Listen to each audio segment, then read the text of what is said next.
The air in the grand atrium of the Metropolitan Museum of Art was thick with the scent of money and lilies. A string quartet played Vivaldi, but the real music was the murmur of 1,000 conversations, each a delicate dance of power, influence, and ambition. This was the annual Croft Foundation Gala, the crown jewel of New York City's philanthropic calendar, and at its center stood Julian Croft. At 72, Julian moved with the deliberate grace of a man who had bent the world to his will. His hair was the color of a winter sky, his suit a bespoke creation of such dark, immaculate navy that it seemed to absorb the light around him. His empire was built on real estate, on steel and glass monuments that reshaped skylines. But tonight was about his legacy. Tonight, he was to announce a $500 million endowment for a new medical research wing, a final, definitive monument to a life of success. Everything had to be perfect. His reputation, the very foundation of his world, was built on a bedrock of absolute precision. He did not tolerate mistakes, he did not forgive incompetence, and he certainly did not abide tardiness, which is why his gaze, sharp and cold as a shard of glass, was fixed on a single glaring imperfection in the otherwise flawless tapestry of the evening, an empty pedestal beside his guest of honor, where a flute of vintage Krug champagne should have been. He was in quiet conversation with Mayor Thompson, a man whose political career Julian had discreetly and substantially bankrolled. This conversation was the final handshake, the silent agreement before the grand announcement. The champagne was not merely a drink, it was a prop, a punctuation mark in the theater of power. Its absence was a disruption to the script. "Everything is in order, Julian," the mayor was saying, his smile broad and practiced. "The city is indebted to your generosity." Julian's jaw tightened. "It appears my generosity doesn't extend to my own table," he said, his voice a low growl that was meant for his chief of staff, but was overheard by the mayor. He scanned the bustling floor, his eyes sweeping past senators and socialites, searching for the source of this infuriating lapse. He saw her then, a young woman moving through the gilded crowd with a harried, desperate energy that was painfully out of place. Her uniform, a simple black dress and white apron, was neat, but a few strands of auburn hair had escaped her tight bun, clinging to a forehead damp with perspiration. She was balancing a tray laden with champagne flutes, her expression a mask of frantic panic. She was the cater waiter. She was the problem. Clara Evans felt as if her heart was going to beat its way out of her chest. An hour ago, she had been in a hospital emergency room, holding her younger brother Leo's hand as a doctor stitched a gash in his forehead. A simple fall from the playground monkey bars had turned into a 4-hour ordeal that had made her catastrophically late for her shift. Pleading with her supervisor, a woman with a face like a clenched fist, had earned her no sympathy, only a threat of immediate termination if one more thing went wrong. This catering gig was one of 3 jobs she juggled to pay the rent on their tiny apartment in the Bronx, and more importantly, to afford the astronomical cost of Leo's epilepsy medication. Being fired wasn't an option. It was a free fall into ruin. She had been tasked with serving the VIP table, the Croft table.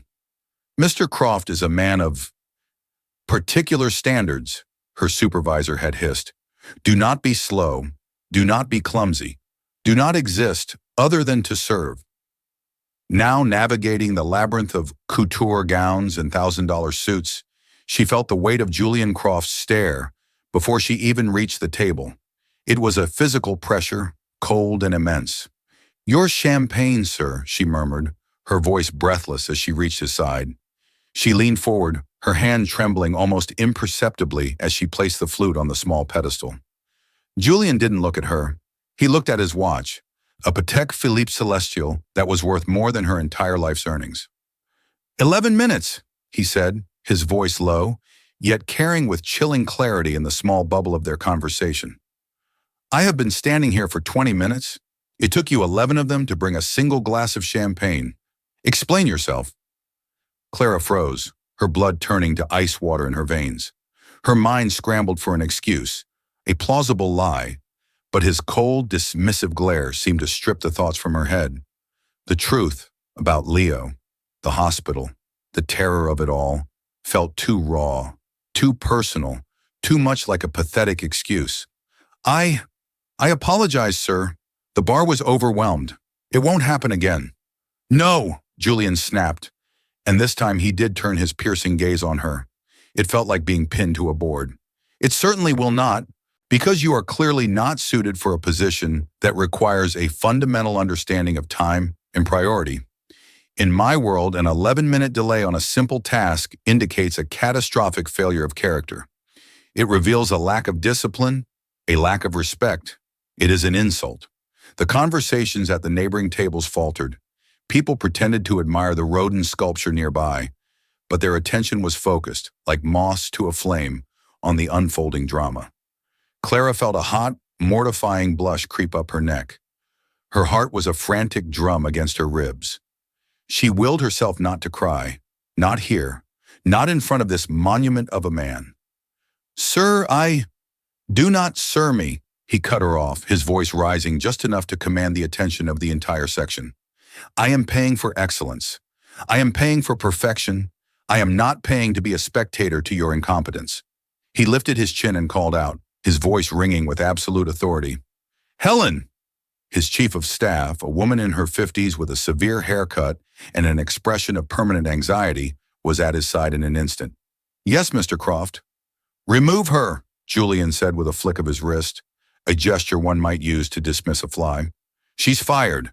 I don't want to see her again tonight." Clara's world tilted. Fired, just like that. The word was a gunshot in the pristine quiet of her panic. This job, this lifeline that paid for Leo's medicine, was gone. A cold, sharp dread, worse than any humiliation, pierced through her. "Sir, please," she whispered, her voice cracking with a desperation she hated.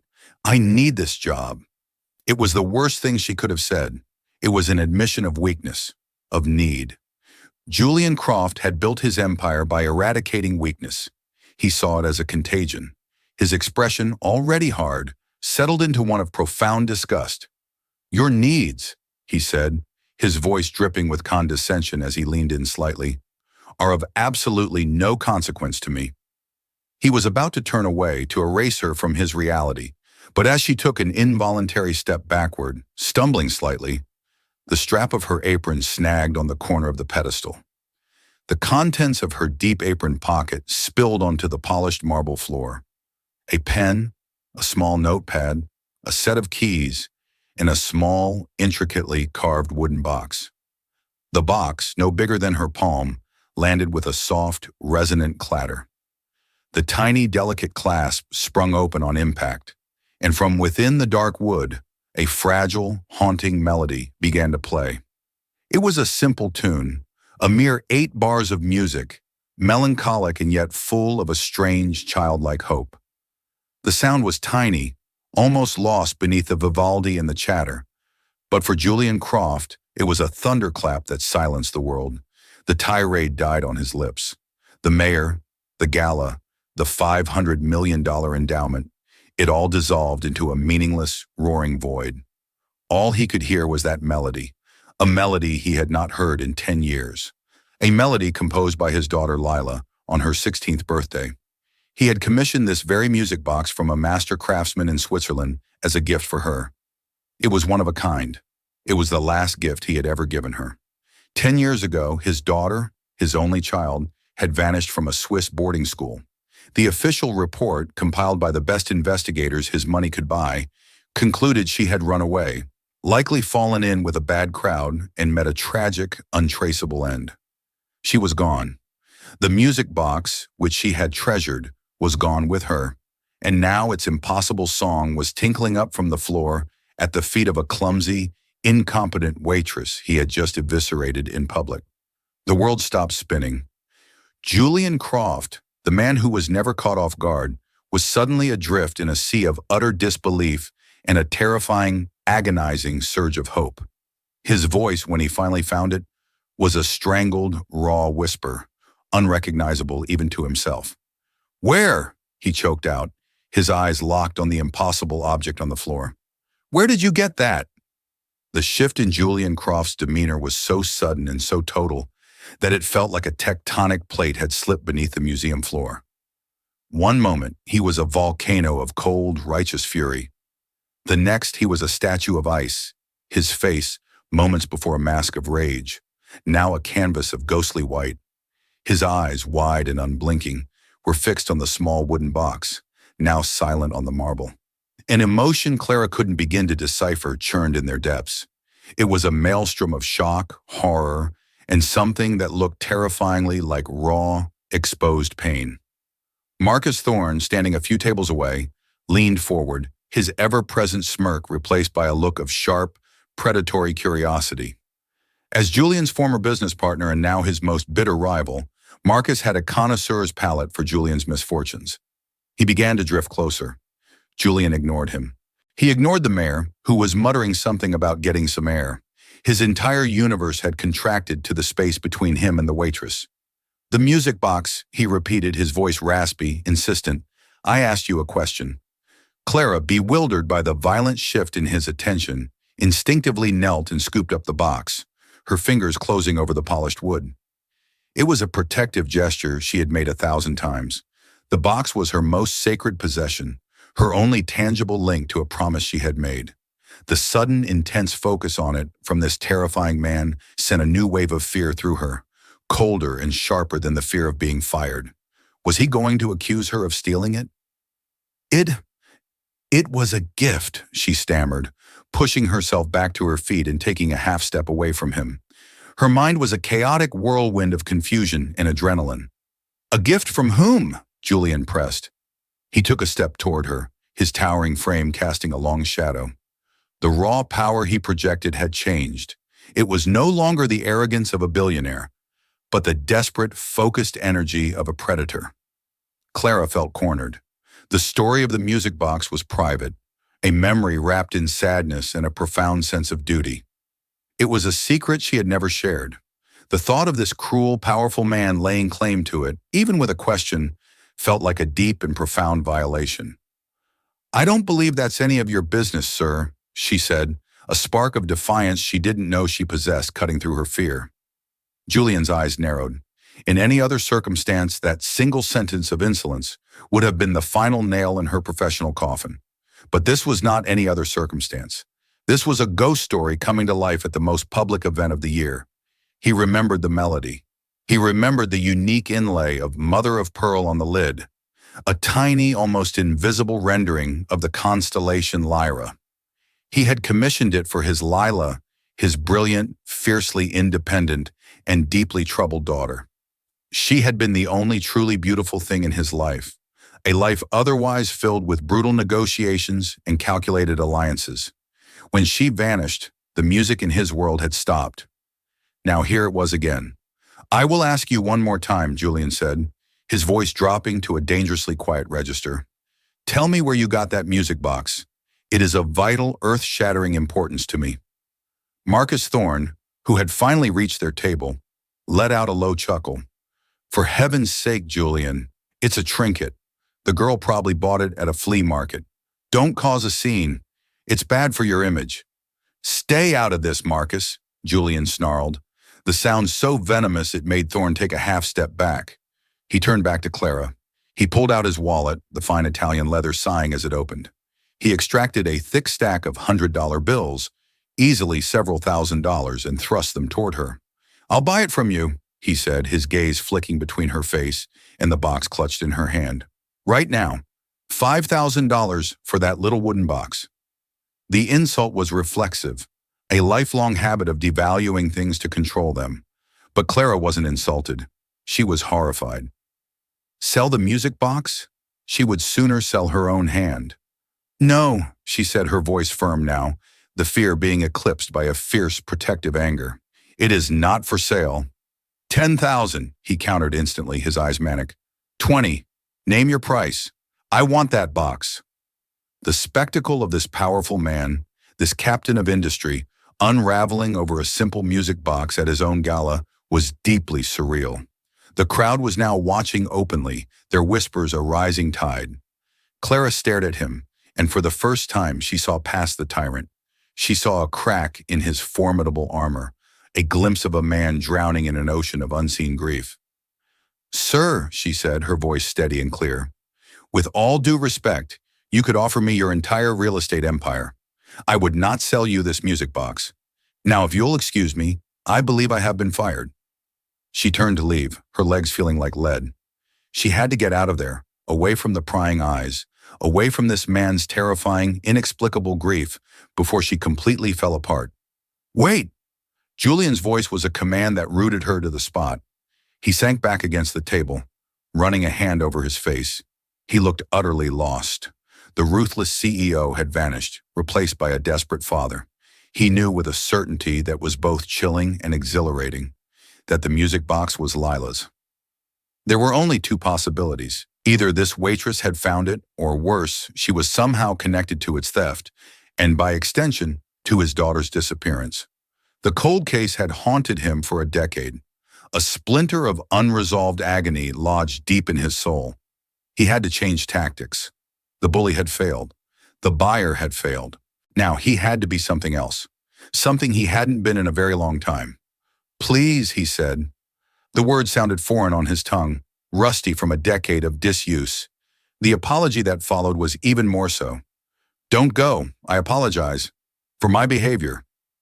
The apology hung in the air, so stunning and so utterly out of character that it silenced the entire atrium. Vivaldi's quartet faltered, the last note hanging in the air like a question mark.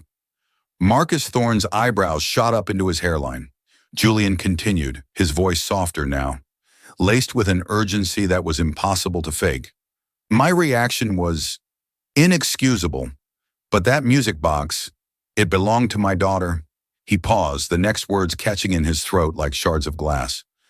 "My daughter, Lila, she disappeared 10 years ago. That box was lost with her. Seeing it now, hearing it, I don't understand." Clara turned back slowly, her own anger dissolving into a confusing wave of empathy. His daughter. The words reframed everything. The music box wasn't just a treasured memento of a promise. It was a direct link to this man's profound and tragic past. Her simple, difficult life had just violently collided with a world of unimaginable wealth and sorrow. And at the center of it all was a mystery she never knew she was a part of. "We need to talk," Julian said, his eyes pleading, stripped of all artifice. "Not here, somewhere private. I will compensate you for your time, for the distress I've caused you. I will see to it that you are not fired. I'll do anything, but you have to tell me how you came to possess my daughter's music box." She looked at Julian Croft, truly looked at him, and saw a father searching for the ghost of his child across a decade of silence. She knew, with a sinking and inevitable certainty, that she had no choice. "Okay," she heard herself say, the single word sealing her fate. "We'll talk." Clara's apartment was a cramped third-floor walk-up in the Bronx, where the hallway smelled of fried onions, and the distant wail of sirens was a constant, restless lullaby. The entire space could have fit comfortably inside the men's room of the Metropolitan Museum of Art. It was cluttered with art supplies, canvases leaning against the walls, and textbooks for her online art history classes. But it was clean, and it was a sanctuary. She sank onto the lumpy sofa, the events of the evening replaying in a dizzying loop. Humiliated, fired, unfired, offered a small fortune, and then handed a revelation that had shaken her to her core. The music box, her most precious secret, belonged to a billionaire's long-lost daughter. Her brother Leo, a bright-eyed 8-year-old with a fresh white bandage on his forehead, was asleep in the only bedroom. He was the reason for her exhaustion, her fear, and her fierce determination. He was her whole world.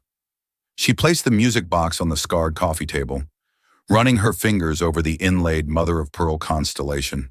For 5 years it had been her private symbol of a promise, a reminder of a fleeting, desperate friendship, and a whispered, cryptic farewell.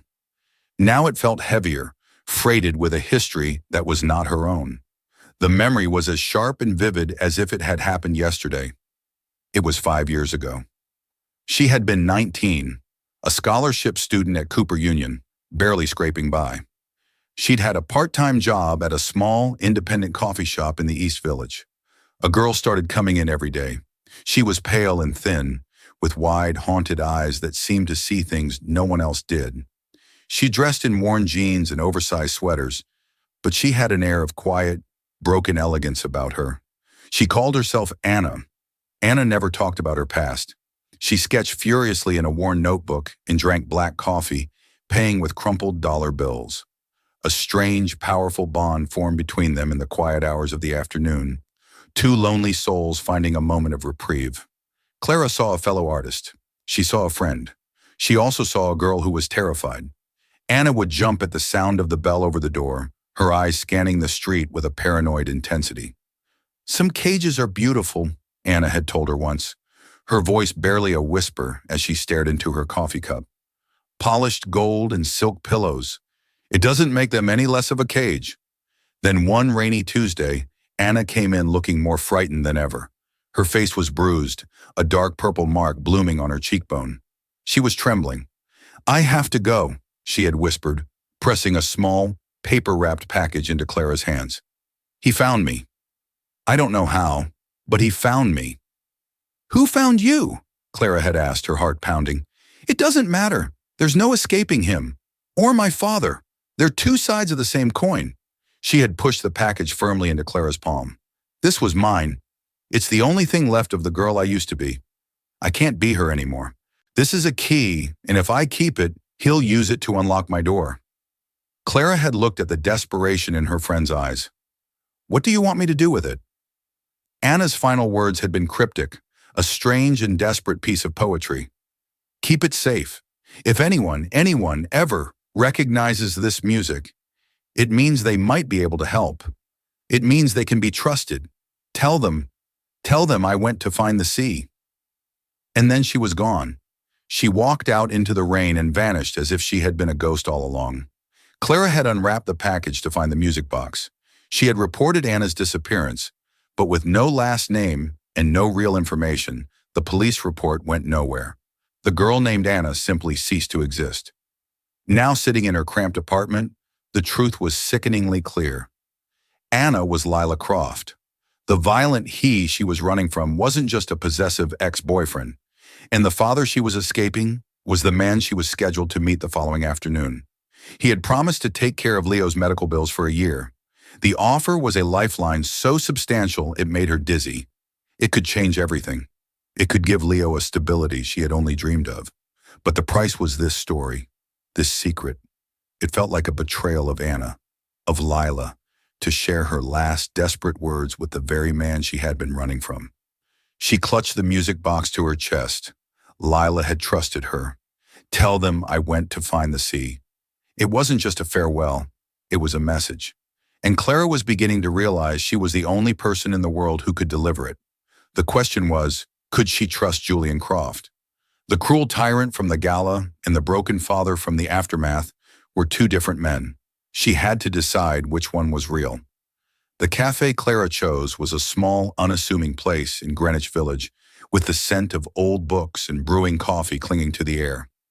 It was a world away from Julian Croft's natural habitat of boardrooms and exclusive restaurants. She had insisted on neutral territory. This would be on her terms. He arrived precisely on time, looking just as out of place as she had imagined. He wore a simple gray cashmere sweater and dark trousers, a deliberate attempt to appear less intimidating, but he still carried with him an aura of immense, unyielding power. He sat opposite her in the worn wooden booth, the silence between them thick with a decade of grief and 5 years of secrets. "Thank you for coming," Julian said finally. His voice today was stripped of all its previous arrogance. It just sounded old and tired. "You said you wanted to talk," Clara replied, her hands wrapped around a warm mug of tea for courage. "The music box," he said, his eyes fixed on it where it sat on the table between them. "You said it was a gift. Please tell me the truth." Clara took a deep, steadying breath and began her story. She told him about the quiet, haunted girl named Anna, who sketched in a coffee shop 5 years ago. She described her fear, her elegance, the bruise on her cheek. She recounted Anna's cryptic words about gilded cages and the two men she was running from. As she spoke, she watched Julian's face. Every word landed like a physical blow. The careful composure he had worn into the cafe began to disintegrate. His skin grew pale and a muscle jumped in his jaw when she described Lila pressing the box into her hand. When she repeated Lila's final message, "Tell them I went to find the sea," his eyes, which had been dry and hard, glistened with unshed tears. "She was alive," he whispered, the words a mix of agony and wonder. 5 years ago, she was alive and here in New York. "The official story," Clara said gently. "The one the press reported 10 years ago. They said she ran away. They implied she was dead," Julian finished the word for her. He looked away, his gaze lost in the bustling street outside. The truth, when he finally spoke, was a confession that had been poisoning him for a decade. "That story was a lie, a fabrication I created to protect her." Clara stared at him, stunned. "You lied about your own daughter's disappearance?" "I had to," he said, his voice heavy with a guilt that seemed to weigh down the very air around them. The story poured out of him, a torrent of secrets and regret. Lila wasn't just a runaway, she was being hunted. There was a young man, William Thorne, the son of my then partner, Marcus Thorne. The name hit Clara like a punch to the gut. Marcus Thorne, the man from the gala last night, the one who had watched their interaction with such hungry interest. "William was obsessed with her," Julian continued. "It started as a teenage crush, but it festered into something dark, something possessive and violent. He was manipulative. He began to stalk her, threatening any boy who even looked at her. We got a restraining order, but the Thorne family had money and influence. It was useless." His face contorted in a grimace of remembered fear. "We had William investigated. He had a sealed juvenile record for assault. He told Lila that if he couldn't have her, no one would. He described in gruesome detail what he would do to her. We went to the police, but with no direct physical attack. Their hands were tied. It was just a rich boy's word against a rich girl's."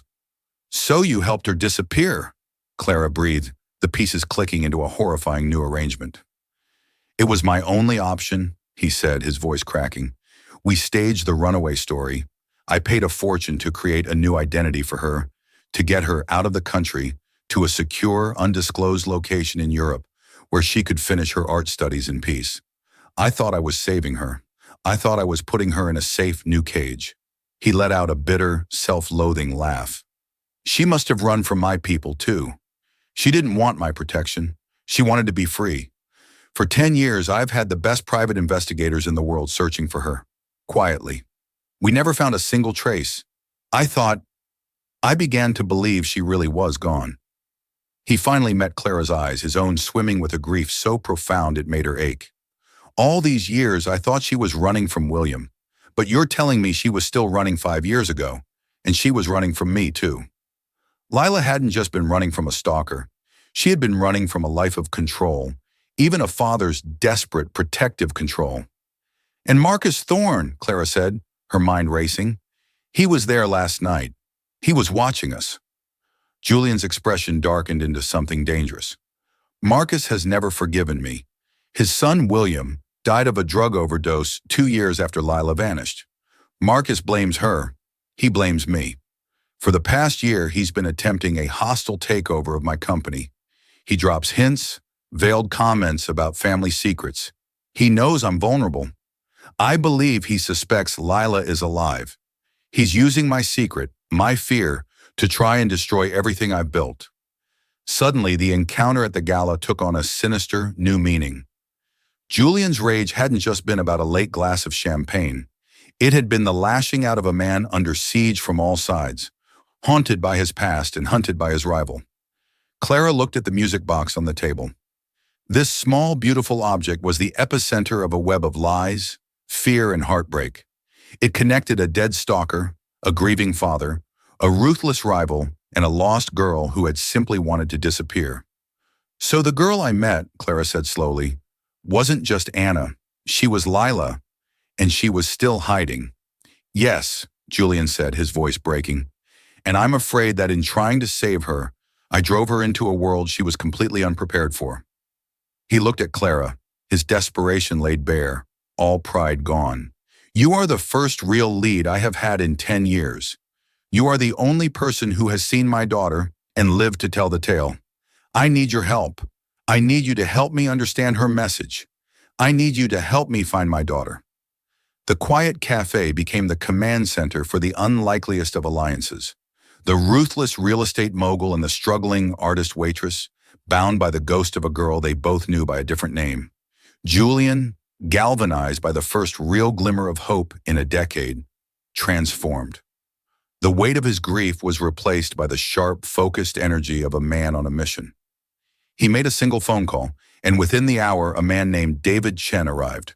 He was in his late 40s, with a quiet, unassuming demeanor that belied a mind like a steel trap. He was, Julian explained, the former FBI agent who had been heading his private investigation team for the last 10 years, chasing shadows and following cold trails across the globe. Chen listened without interruption as Clara recounted for the third time her story of meeting Anna. He didn't treat it as a memory. He treated it as a primary source document, recording every detail: the name of the coffee shop, the approximate dates, her physical appearance, the bruise, and her exact cryptic final words. "A coffee shop in the East Village 5 years ago is a starting point," Chen said, his voice calm and methodical. "The alias Anna is a new variable, but the message is the most important part. I went to find the sea."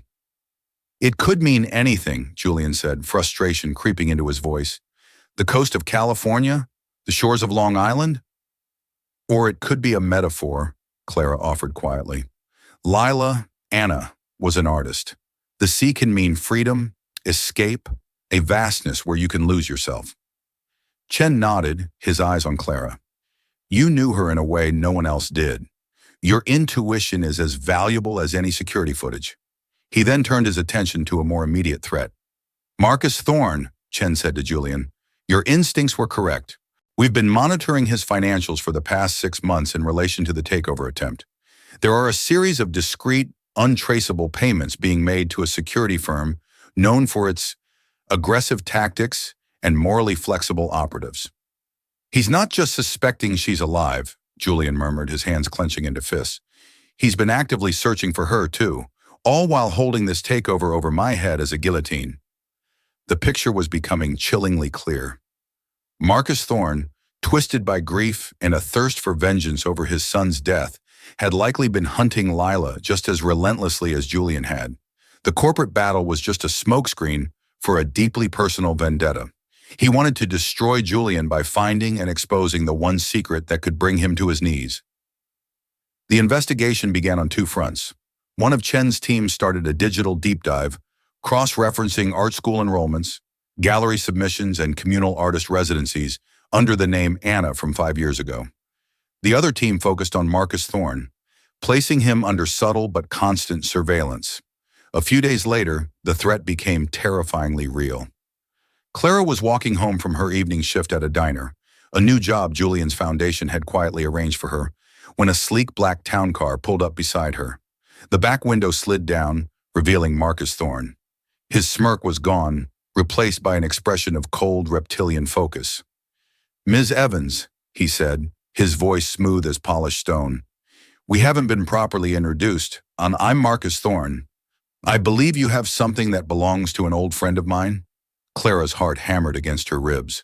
She clutched her shoulder bag, where the music box was safely wrapped in cloth. "I don't know what you're talking about." "Don't play games with me, girl," he said, his voice losing its silken edge. "The little music box.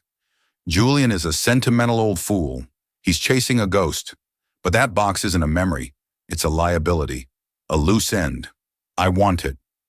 He gestured to the seat beside him. "I am prepared to offer you a sum of money that would make Julian's little charity look like pocket change. Enough to take care of you and that sick little brother of yours for the rest of your lives." The mention of Leo sent a spike of pure ice through her veins. He had investigated her. He knew about Leo. This wasn't a request, it was a threat. "It's not for sale," she said, her voice shaking but firm. Marcus's face hardened. "Everything is for sale. You're a smart girl. You're also in a very precarious position. Accidents happen. People get hurt. A child's health can be so fragile. Think about my offer." The window slid up and the car pulled away, leaving Clara trembling with rage and fear on the darkened street. She immediately called Chen, who assured her that a security detail was already in place and that Leah was safe. But the confrontation solidified her resolve. This wasn't just about finding Lila anymore. It was about protecting her from a monster. The breakthrough came a week later from the digital team. They had found it, an application under the name Anna Gable for a highly competitive, secluded artist colony. The application was dated 5 years ago, shortly after she had vanished from the coffee shop. The application included a portfolio of sketches. When Chen showed the images to Julian on a tablet, the old man let out a ragged sob. They were Lila's. Her style was unmistakable. The colony was called Seafoam Reach. It was located in a tiny remote town on the coast of Maine. "I went to find the sea," Clara whispered, chills running down her spine. It wasn't a metaphor, it was a destination. "Book 3 plane tickets to Bangor, Maine," Julian said to his assistant over the phone, his voice electric with renewed purpose. He looked at Chen, then at Clara. "We're going to Seafoam Reach." He was chasing a 5-year-old lead, a ghost from a life he didn't even know his daughter had lived. But for the first time in a decade, he felt he was following his daughter's footsteps, not just the cold, empty trail of her absence. And he needed Clara, the keeper of her secret and the target of his enemy, to be there with him. He was no longer just searching for his daughter, he was trying to save her. Seafoam Reach was less a town and more a scattering of salt-bleached houses clinging to a rocky stretch of the Maine coastline. The air smelled of low tide and pine needles, and the only sounds were the cry of gulls and the relentless, rhythmic crash of the Atlantic against the shore. It was the perfect place to be lost. It was the perfect place to be found. Julian, Clara, and Chen checked into the town's only inn, a rambling wooden structure with a wide porch overlooking the turbulent gray water. The change in environment was a shock to Julian's system. Here, his name meant nothing. His wealth was an irrelevant foreign language. He was just another man, an anxious father searching for a ghost. Their destination was the artist's colony, a rustic campus of studios and cabins nestled in the woods at the edge of a cliff. The director was a woman in her 60s with kind, weathered eyes and paint-stained hands named Eleanor Vance. Chen handled the introduction, explaining they were trying to locate a relative, a young artist who might have been there years ago. He showed her the photograph of Lila from 10 years prior, the one from her school ID. Eleanor studied it, then shook her head. "I'm sorry, I don't recognize this girl. We have hundreds of artists pass through here." Julian's heart sank. It was another dead end. But Clara, remembering the portfolio, had an idea. "Her name was Anna Gable," she said. "She was a sketch artist, charcoal and pencil, mostly portraits. Very intense, emotional work." Eleanor's expression shifted. "Anna? Of course, I remember Anna. She was here about 5 years back. A brilliant talent, but so wounded. A very private girl. She kept to herself, stayed for a 6-month residency." "She was here," Julian breathed, a wave of relief so profound it nearly buckled his knees. "She made it. She was safe." "Was?" Chen asked, his sharp ears picking up on the past tense in Eleanor's voice. Eleanor's kind face grew sad. "Anna left after her residency was over. We offered her a fellowship to stay on, but she said she couldn't. She said she had found what she came for, and it was time to move on." She paused, her gaze drifting toward the sea. "A few months after she left, I heard from another artist that she had passed away. A terrible accident, a car crash somewhere down south. I was heartbroken. Such a tragic loss of talent." The relief that had flooded Julian's system turned to ice. It couldn't be. Not again. To find her, to come so close, only to learn he was years too late. A lie he had created had become a horrifying, twisted truth. He had lost her twice. He staggered back, and Clara reached out to steady his arm, her own heart breaking for him. The grief in his eyes was absolute, a black hole of despair. But Clara's mind was racing. An accident? It felt too neat, too convenient. Lila had vanished from the coffee shop after being found. What if this was the same thing? "Did she have any friends here?" Clara asked, her voice urgent. "Anyone she was close to?" Eleanor thought for a moment. "Just one, really. A sculptor named Ben. He was quite taken with her. He lives in town now." Runs the local gallery. The gallery was a small, light-filled space on the town's main street. A man with a kind smile and clay under his fingernails was arranging pottery on a shelf. It was Ben. He recognized the name Anna immediately. His face lit up with a sad, fond memory. Anna, she was unforgettable, a force of nature. I haven't seen her in years. We were told she died, Chen said, watching the man's reaction carefully. Ben's face clouded with confusion. Died? No. Who told you that? He shook his head. That's impossible. I get a postcard from her every year. No return address, always postmarked from a different city. Just a picture of the ocean and a single sentence on the back. It's her way of letting me know she's okay. Julian's head snapped up. She's alive? Of course she's alive, Ben said. She faked her death. She told me the plan before she left.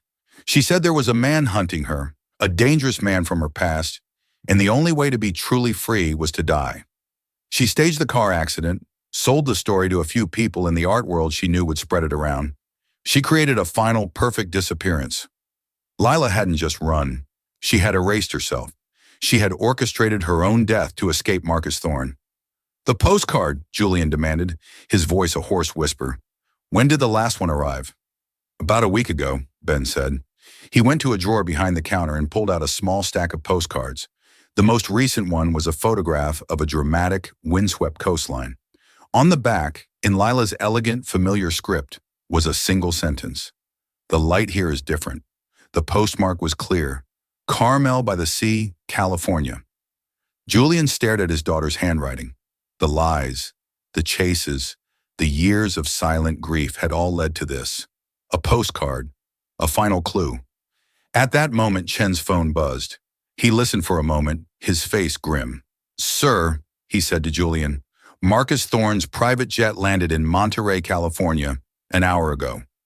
The hunt was not over. It was culminating.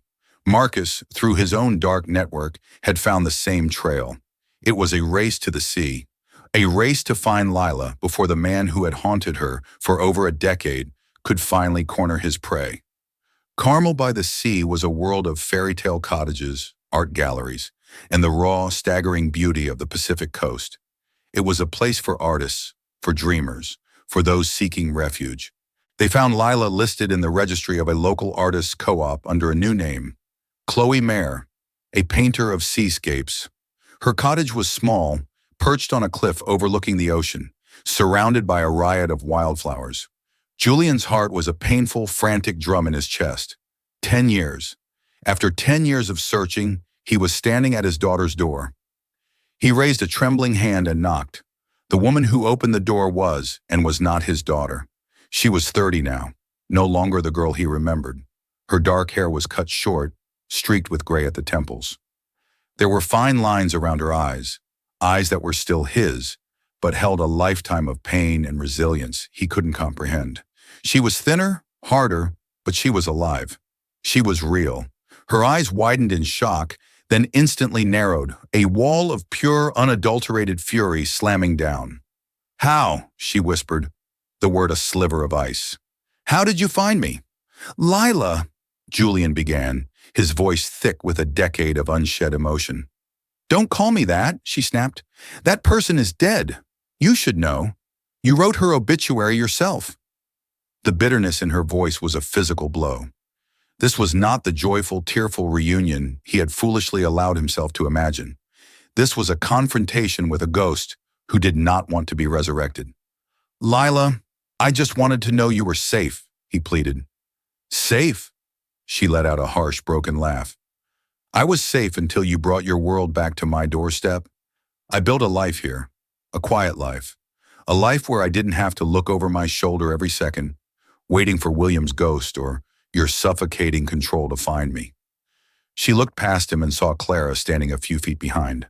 Her eyes fell to the music box Clara was holding. You, she said, her voice softening with a flicker of old familiarity before hardening again with betrayal. You led him to me. She was trying to help, Julian said. Help? Lila's voice rose, trembling with a rage that had been simmering for years. Was it help when you faked my disappearance and tried to ship me off to Europe like a piece of precious cargo? Was it help when your answer to everything was more money, more security, another gilded cage? You and William were two sides of the same coin. He wanted to own my body and you wanted to own my life. I didn't run from him, Dad. I ran from both of you. Her words hit Julian with the force of a physical assault, because he knew in the deepest part of his soul that they were true. As the raw, painful words hung in the air, a car pulled up behind them. Marcus Thorne emerged, his face a mask of triumphant rage. He had followed them. Well, well, Marcus said, his voice dripping with venom as he took in the scene. The prodigal daughter returns. Or is she the cause of all our sorrows? My son is dead because of you, you little witch. Lila flinched as if struck. Julian stepped in front of her, shielding her. This is over, Marcus. Over? Marcus laughed, a hollow, rattling sound. It's just beginning. I'm not going to hurt her. I'm just going to make sure the whole world knows the truth. The story of the runaway who drove my boy to his grave. The story of the great Julian Croft and his web of lies. I will destroy her peace, Julian. I will shatter this little life she's built, just as she shattered mine. It was the ultimate act of vengeance. Not violence, but exposure. He would drag her back into the world she had nearly died to escape. But then Clara stepped forward, holding the music box. This was never about you, Mr. Thorne, she said, her voice clear and steady. She looked at Lila, not with pity, but with a deep, quiet understanding. And it was never about your money, Mr. Croft. It was about this music. She opened the box. The fragile, haunting melody drifted into the salt-laced air. The tune Lila had written as a girl, a tune full of a hope she had long since abandoned. Lila, Clara said softly, you gave this to me and said if anyone recognized the music, they could be trusted. You trusted that your father would hear the song, not just the notes. You trusted he would remember the girl who wrote it, not just the daughter he lost. Lila stared at the box, tears finally welling in her haunted eyes. Julian looked at his daughter, at the artist she had become, at the stranger who was still his flesh and blood. He finally understood. He had spent 10 years and a fortune trying to find her, to possess her, to protect her, but he had never once just listened. She's right, Julian said, his voice stripped of all its power and authority, leaving only the raw, aching vulnerability of a father. I failed you, Lila. I didn't listen. I tried to solve your problems with money and power because that's all I knew. I built you a cage because I was too afraid to let you build your own wings. I'm sorry. I am so profoundly sorry. He took a step back, giving her space.